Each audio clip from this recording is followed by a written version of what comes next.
తల్లిదండ్రులు మేము డిప్లొమా చేస్తున్నామని అనుకుంటున్నారు. స్కిల్ యూనివర్సిటీలో కలిపితే లేబర్ పనులు చేస్తున్నామని అనుకోవాలా? మీరు విద్యా వ్యవస్థను బాగు చేయాలనుకుంటే మాకు సౌకర్యాలను మెరుగుపరచండి అని నల్గొండ పాలిటెక్నిక్ విద్యార్థిని ఆవేదన. 3 lakhs members పాలిటెక్నిక్ చేస్తున్నారు సార్. ఇప్పుడు మీ స్కిల్ యూనివర్సిటీ చెప్పడం వల్ల 3 lakhs members లైఫ్ నాశనం. ఇప్పుడు గవర్నమెంట్ ఏం చేయాలి?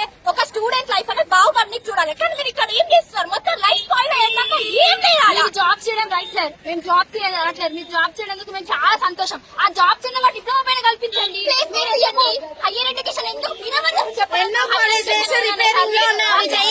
పాలిటెక్నిక్ తీసుకోవడానికి కారణం ఒక గోల్ సార్. ఇది తీసుకొని మాకు బెస్ట్ ఆప్షన్ అని ఇది చేసి మేము లాటరల్ ఎంట్రీగా బీటెక్ కి పోతాం. మేము ఊకనే పోం కదా. మేము ఇక్కడనే మా లైఫ్ ఈడ్ వరకే అంటే ఎట్లా సార్? మేము ఇక్కడనే జాబ్ ఎట్లా చేసుకుంటాం? మేము మాకు హైయర్ ఎడ్యుకేషన్ కావాలి. మీరు ఎవరు అసలు చెప్పడానికి? We want justice sir. మీరు తొందరగా మా పేరెంట్స్ ఏమనుకుంటున్నారు? మా కూతురు మా కొడుకు పాలిటెక్నిక్ చేస్తున్నారు, డిప్లొమా చేస్తున్నారు అని చెప్పేసి అనుకుంటారు. ఇప్పుడు ఏమంటారు? ప్రైవేట్ స్కిల్స్ యూనివర్సిటీలో మధ్య చేసినప్పుడు నా కూతురు నా కొడుకు లేబర్ పనులు చేస్తున్నారని చెప్పేసి చెప్పుకుంటారా? మీరేమైనా చేయండి.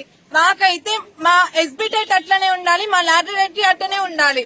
మీరు ఒకవేళ మా ఎడ్యుకేషన్ లో మార్పు చేయాలి అనుకుంటే ప్లేస్మెంట్స్ ఏమంటారు? మా ఇన్ఫ్రాస్ట్రక్చర్ మంచిగా చేయొచ్చు. కాలేజెస్ ఎట్లున్నాయి ఒకసారి గవర్నమెంట్ కాలేజెస్ చూడండి. అట్లా ఎట్లున్నాయి అవన్నీ నీట్ గా చేయించండి. ఏమంటారు? బుక్స్ ఇవ్వండి, ఫ్రీకి ఇస్తామని చెప్పేసి చెప్పొచ్చు కదా. స్కాలర్షిప్స్ చేయలేదు, స్కాలర్షిప్స్ దగ్గరికే పోలేదు. మీరు మా ఎస్బిటెట్ ని తీసేస్తే మొత్తం అని చెప్పేసి చెప్తే ఎవరు ఒప్పుకుంటారు? ఎంతో మంది లైఫ్స్ ఉన్నాయి. ఇప్పుడు వాళ్ళందరూ లైఫ్స్ ఖరాబ్ చేస్తారా? మాకైతే మా ఎస్బిటెట్ మాకు లాటరల్ ఎంట్రీ మాత్రం కావాలి. మేము ఇదే కోరుకుంటున్నాం. We want justice. మరిన్ని అప్డేట్స్ కోసం మా ఛానల్ ని సబ్స్క్రైబ్ చేయండి.